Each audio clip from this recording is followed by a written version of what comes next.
I've heard you say before that what we see with our eyes is a vibrational interpretation. Is that interpretation, the vibrational interpretation, within me, or is it in what I'm trying to perceive? It's within you. Okay. So do I see vibration is what I guess I'm trying to ask. Do I see vibration outside of me, or is it my vibration that allows me to see things the way that I see them? Well, that was very well stated. It's your vibration that allows you to see, and that's why we say that what you believe is what you see. Of course. But your eyes are interpreting vibration. But your expectation has more to do with it than we can ever begin to explain to you. Your fingertips are interpreting vibration. And in this conversation, what we're always seeking to awaken is that there is a vibrational frequency that you don't see with your physical senses, that your emotions are giving you. And that's the blending or not with that empowerment that you're reaching for. When you wake up in the morning, the cells of your body have pushed the reset button. And if you don't reintroduce the beliefs that you have about your body or about your ability as soon as you wake up, then you have a fresh start. But it's not easy to wake up and just start thinking all new thoughts. So that's why we're saying it's sort of a gradual process. Right. Can you see an aura around Esther here? Yeah. Some of you. When you look at her, rather than looking at her, try to look through her. Try to see something on the wall behind her. Your eyes are trained to see what you see. That's that expectation. But you can see more than you've trained your eyes to see, but you can't do it by looking in the same way that you've been looking, which is very much what you just said to us. So as you look at Esther, try to look through her. And what you may see is a sort of, it would be like a shadow if it was absence of light, but it's the presence of light. So it's like a light around her. Can you see it? Mm-hmm. So keep looking just softly. If you can't see it, it just means you're demonic.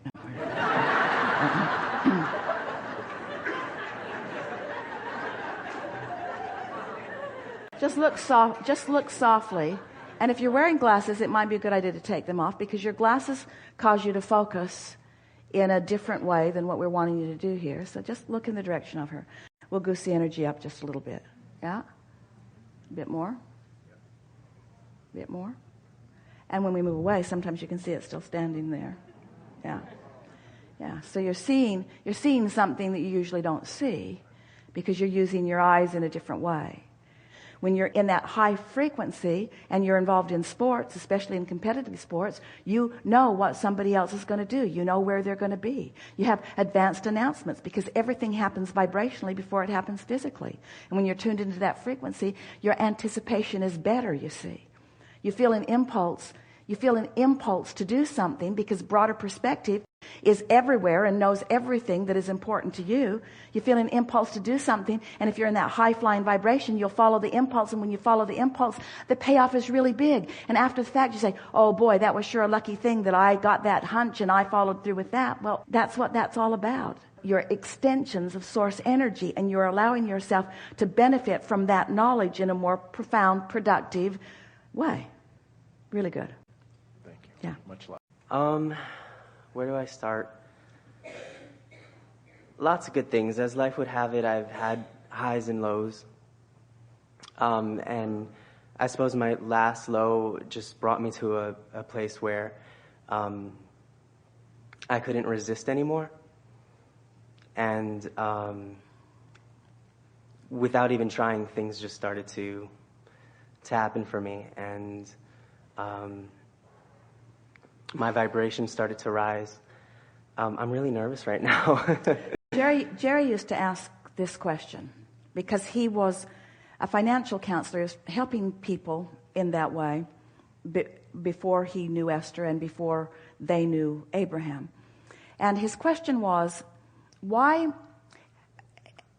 as people were having financial difficulties, they would lose the boat, and then they'd lose the golf cart, and then they'd lose one of the cars, and then they'd lose the house, and it was like a spiral downward. These were Jerry's words. And once everything was lost, then they would start bouncing back. And his question was, why did they have to lose it all before they started bouncing back, which was a pattern that he saw on a pretty regular basis.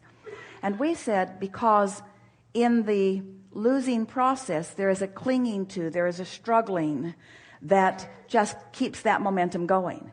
But once it's all gone, then there's a sort of giving up. It's like, until it's all gone, the struggle didn't stop. But once it was all gone, then the struggle stopped. And when the struggle stopped, then the barrier stopped, then the prickly pear stopped, and then you allow all of this wonderful resources that's been surrounding you all along to penetrate a little more. So that's a good basis of understanding. Mm-hmm. Yeah. And Jerry wanted to know, do they have to go all the way to the bottom first? Well, no, but anything that helps. We are certain that Esther's vibration is in a more consistent, aligned place these days than it has ever been after an experience that was really gut-wrenching for her. It took her a while to recover from that. But sometimes it takes the comparative experience of realizing how much you care about the way you feel before you can turn things around. And you don't have to wait. You don't need a gut-wrenching experience. You just need the understanding of that. That's why our encouragement these days is go to bed and say, while I sleep, my momentum will stop. And when I wake up, I can choose a thought that feels better, and I can keep that momentum going. You can do it an easier way. But no problem, no matter how it comes to you. We're glad you figured it out. Yeah. Before that, I had a lot of things that I wanted to accomplish, and the whole thing was just struggle and resistant, and I didn't really realize that. I was just more focused on the doing. This is what I want. Yeah. And then, again, hitting that low, didn't even realize it, started to move up after that. And then I had realized that. After giving in, that's the thing. We want to interrupt just briefly. Give in to the well-being that is hammering at your door. Give in. Give in. Give in to all of the goodness that is surrounding you and wanting to show evidence of itself to you. Start looking for the evidence of the well-being. It is pervasive. Yeah. It's all around you. Yeah. So then I decided that I wanted to continue this climb upward, but more deliberately. And I had studied Abraham since 2008, so I was doing it for a while, and I still had my low anyway. But you mean contrast really is eternal? Yeah, exactly. I got today the step 4, like I finally got it. I heard you talking about step 4 before, but today it really sunk in, like it just, it was good. When you go to the buffet, you don't condemn the contrast.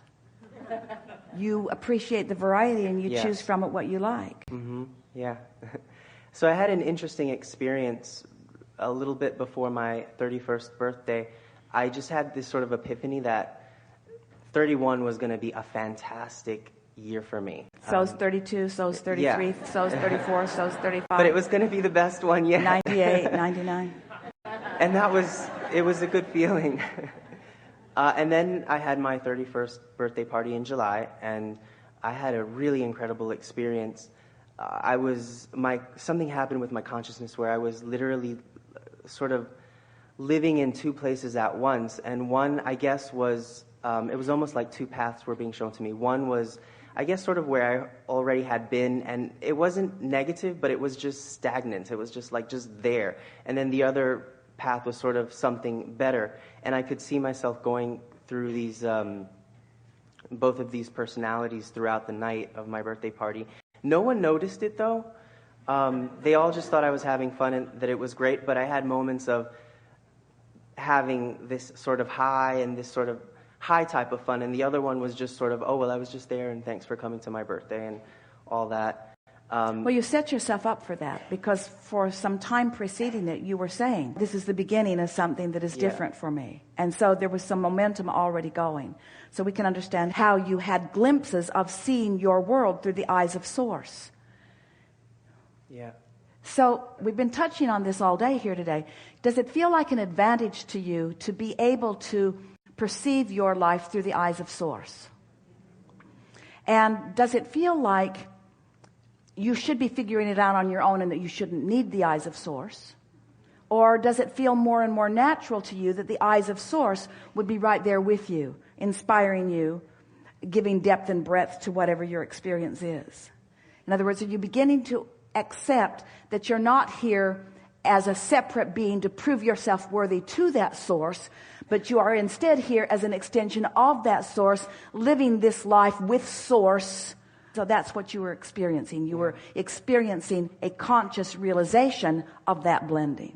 I truly was one with Source at that moment. Yeah. I almost felt like I wasn't me, like I was outside of me, sort of watching the scenario that was going on. Well, when you've been depriving yourself of this extraordinary clarity and you find a vibrational reason to allow that clarity to flow, you don't feel yourself. When you're accustomed to being a shadow of yourself and suddenly the full light is flowing through you, it feels a little weird. Yeah. But after a while, the other begins to feel weird. The diminishment will begin to feel weird once you're tuned in, tapped in, turned on, and moving through life for a while, you see. It does feel weird. We are enjoying this conversation, are you? Yes. It's like for Esther, she tiptoed into this, which may seem odd because she's been receiving Abraham for a while. But she never knew Abraham. She didn't know who we were. We were an experience that she began to have. When Jerry made his transition, when Jerry is present in her experience, she recognizes it as Jerry. So she thought about how all those years that they were moving around in the bus, and he'd be in the front of the bus working, and she'd be in the back of the bus working, and once they were parked, or they'd be at home and he'd be in his office and she'd be in her office and interacting with one another, saying hello many times through the day, but mostly in their separate spaces doing their independent part of this work. And now when Esther is sitting and she's in the editing process, she can feel him right there with him. He's saying things to her like, I had no idea that this editing process is what it is. In other words, there's a seamless flow of consciousness now that she had not experienced before. And she's realizing that she's having that seamless flow of consciousness, not just with Jerry, but with all kinds of experts and masters relative to all kinds of things. You all have access to all of that, you see. And when you get on that high-flying disc where all of us are, then you're living a much fuller life where your instincts and your intuitions and your impulses are all dovetailing with all of the picture that we all have. In other words, don't you like knowing that everything that you want and the path of least resistance, in other words, all of us know who you are, and where you are in relationship with who you want to be and who you really are and where you want to be. All of us know that. And we're all prompting impulses, and you are allowing them to the degree that your resistance will allow you to receive them. Ooh, that was sweetly said. You see. So if you're all tense, if you're all freaked out about something, if you've been beating the drum of things going wrong, how many of those impulses are you going to receive?